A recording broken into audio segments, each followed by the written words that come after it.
दोस्तों नमस्कार, ये है मार्गदर्शन फॉर सिविल सर्विसेज। मैं अनुराग चौधरी। दोस्तों आज की वीडियो में प्रस्तुत है नागरिक शास्त्र अथवा राजनीति विज्ञान विषय से आयोजित परीक्षाओं के लिए टॉप इम्पॉर्टेंट महत्वपूर्ण प्रश्नों का संग्रह, जो आपके आगामी विभिन्न परीक्षाओं जैसे TGT, PGT, LT grade, government inter college प्रवक्ता, government degree college, assistant professor, Kendriya Vidyalaya संगठन, बिहार अध्यापक भर्ती परीक्षा तथा नेट जेआरएफ राजनीति विज्ञान के लिए बहुत ही उपयोगी है। तो आइए शुरू करते हैं राजनीति विज्ञान के महत्वपूर्ण प्रश्न। पहला है दोस्तों, प्लेटो के अनुसार आइडिया यानी विचार ही समूचे संसार का मूल तत्व है और भौतिक दुनिया विचारों की छाया मात्र है। प्लेटो आइडिया या प्रत्यय को समूचे संसार का मूल तत्व मानता है। उसके अनुसार भौतिक दुनिया विचारों की छाया मात्र है। अगला है दोस्तों, हाब्स ने राज्य के निरंकुशता या निरंकुश संप्रभुता का विचार दिया था। आप जानते हैं कि हाब्स ने निरंकुश संप्रभुता का विचार दिया था और इस सिद्धांत की व्याख्या ऑस्टिन ने विधि शास्त्रीय दृष्टिकोण से की थी और इसी आधार पर ऑस्टिन ने एकल संप्रभुता का विचार प्रस्तुत किया है। ऑस्टिन ने अपने संप्रभुता का विचार लेक्चर्स ऑन ज्यूरिस्प्रूडेंस नामक पुस्तक में किया है। अगला तथ्य है दोस्तों, हाब्स, लॉक, बेंथम और मिल ये राज्य को यंत्र मानते हैं जिसका निर्माण व्यक्तियों ने अपने हित के लिए किया है। हाब्स, लॉक, बेंथम और मिल ये राज्य को यंत्र मानते हैं। C.L. वेपर एक विचारक हैं।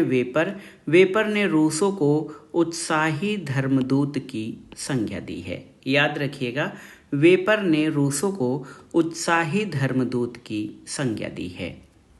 एक और देखिए, एक लेखक और विचारक हैं डॉक्टर रोजर बोशे। डॉक्टर रोजर बोशे ने कौटिल्य को दुनिया का प्रथम यथार्थवादी कहा है और इनकी पुस्तक अर्थशास्त्र की बहुत प्रशंसा की है। तो याद रखिएगा, डॉक्टर रोजर बोशे, इन्होंने कौटिल्य को दुनिया का प्रथम यथार्थवादी कहा है। अगला है हेनरी डेविड थ्योरो। आप जानते हैं ये एक अराजकतावादी विचारक थे, हेनरी डेविड थ्योरो। इनकी पुस्तक है the essay on civil disobedience. इसी पुस्तक से गांधी जी ने सविनय अवज्ञा का विचार ग्रहण किया था। तो याद रखिएगा, गांधी जी ने सविनय अवज्ञा का विचार हेनरी डेविड थ्योरो की पुस्तक the essay on civil disobedience से ग्रहण किया था। एक कथन है, आप देखिए, बहुत ही महत्वपूर्ण कथन है, शहरों में व्यक्ति निवास करते हैं जबकि गांवों में देवता। ये कथन किसका है? तो याद रखिएगा दोस्तों, शहरों में व्यक्ति निवास करते हैं जबकि गांव में देवता, ये कथन गांधी जी का है। गांधी जी का कहना था कि भारत गांवों में बसता है और गांव में जो है देवता बसते हैं। अगला प्रश्न है, मार्क्स के विचारों का दार्शनिक आधार क्या है?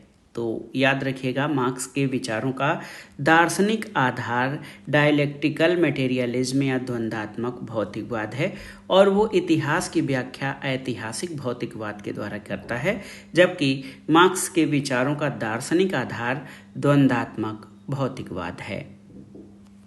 Hegel, George Wilhelm Friedrich Hegel, जो कि जर्मनी का दार्शनिक था। हीगल ने चेतन अथवा प्रत्यय, जिसको आइडिया कहा जाता है, उसको सृष्टि का सार तत्व माना है और विकास की संपूर्ण प्रक्रिया आरंभ से अंत तक विचारों के उत्थान पतन की कहानी है, ऐसा हीगल का मानना है। राज्य पृथ्वी पर ईश्वर का अवतरण या पदचिन्ह है, ये भी हीगल का कथन है। उसने चेतन प्रत्यय या आइडिया को सृष्टि का सार तत्व माना है। जहां मार्क्स ने अपने विचारों को व्याख्यायित करने के लिए द्वंद्वात्मक भौतिकवाद का सहारा लिया है, वहीं पर हीगल द्वंद्वात्मक आदर्शवाद या द्वंद्वात्मक प्रत्यय या आप कहा जाए कि द्वंद्वात्मक प्रत्ययवाद अपने विचारों का, हीगल के विचारों का जो दार्शनिक आधार है वो द्वंद्वात्मक जो है प्रत्ययवाद है और मार्क्स के विचारों का दार्शनिक आधार द्वंद्वात्मक भौतिकवाद है। प्राकृतिक अधिकारों की बात करें तो जॉन लॉक ने प्राकृतिक अधिकारों का सहारा लेकर सीमित राजतंत्र या सीमित राज्य की संकल्पना प्रस्तुत की है।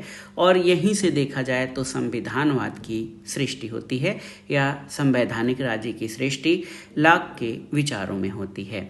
तो याद रखिएगा, लॉक ने प्राकृतिक अधिकारों का सहारा लेकर सीमित राज्य की संकल्पना प्रस्तुत की है। जब अमेरिका का संविधान बन रहा था तो जेफरसन और मेडिसन ने लॉक के अधिकारों की मान्यताओं को संवैधानिक आधार प्रदान किया। तो याद रखिएगा, अमेरिकी संविधान में जेफरसन और मेडिसन ने लॉक के अधिकारों की मान्यताओं को संवैधानिक अधिकार प्रदान किया, यानी अमेरिकी संविधान में भी प्राकृतिक अधिकारों के सिद्धांतों को लॉक से ग्रहण किया गया है। अगला है लोकप्रिय संप्रभुता या पॉपुलर सॉवरेनिटी, जिसका विचार रूसो ने दिया था। इसमें जो है लोकप्रिय संप्रभुता का निवास कहाँ पर होता है आपको बताना है। तो उत्तर है पॉपुलर या लोकप्रिय संप्रभुता का निवास जनता में होता है। और इस विचार को रूसो ने सक्रिय किया या रूसो ने प्रतिपादित किया था। रूसो के बारे में एक कथन है कि रूसो प्रकृति का शिशु है। रूसो प्रकृति का शिशु है, ये कथन किसका है? तो ये मैक्सी का कथन है। और रूसो का प्रसिद्ध वक्तव्य है बैक टू द नेचर, यानी प्रकृति की ओर लौटो। देखिए, अधिकारों का मूल आधार उपयोगिता है और अधिकार कानून की देन है, न कि प्रकृति की। ये कथन किसका है? तो ये बेंथम का कथन है। बेंथम ने अधिकारों का मूल आधार उपयोगिता माना है। उसका कहना है कि अधिकार कानून की देन है, न कि प्रकृति की। और बेंथम ने प्राकृतिक अधिकारों के सिद्धांत का या प्राकृतिक अधिकारों के विचार का खंडन किया है और उनका उपहास किया है। Vapour, C.L. वेपर ने मिल को अनिच्छुक लोकतंत्रवादी कहा है। मिल जो है स्वतंत्रता की बात करता है, लोकतंत्र की बात करता है, लोकतंत्र के सिद्धांतों की बात करता है, लेकिन वो लोकतंत्र को सभी लोगों के योग्य नहीं मानता है। यानी मिल जो है सभी लोगों को लोकतंत्र में हिस्सेदारी या मतदान का अधिकार भी नहीं देता है। इसी आधार पर वेपर ने मिल को अनिच्छुक लोकतंत्रवादी कहा है। अगला देखते हैं, बाल गंगाधर तिलक द्वारा गीता रहस्य पुस्तक की रचना कहाँ पर की गई? तो बाल गंगाधर तिलक द्वारा गीता रहस्य पुस्तक की रचना 1915 में मांडले जेल में की गई थी। एक और महत्वपूर्ण पुस्तक है, आप यहाँ पर देख सकते हैं, waiting for visa. Waiting for visa ये पुस्तक किसके द्वारा लिखी गई है? तो waiting for visa doctor B.R. Ambedkar की आत्मकथात्मक रचना है और ये 1935-36 के दौरान लिखी गई थी।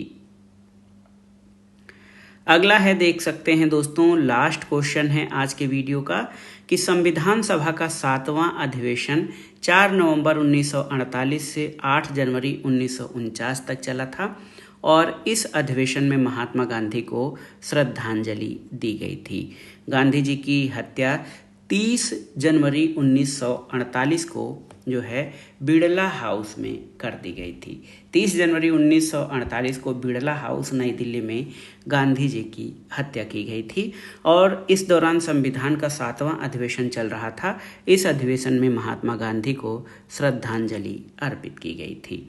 तो ये था आज का वीडियो। इसमें हमने नागरिक शास्त्र अथवा राजनीति विज्ञान विषय से आयोजित परीक्षाओं के लिए 18 महत्वपूर्ण प्रश्नों को सॉल्व किया और ये प्रश्न आपके परीक्षाओं के लिए बेहद महत्वपूर्ण है।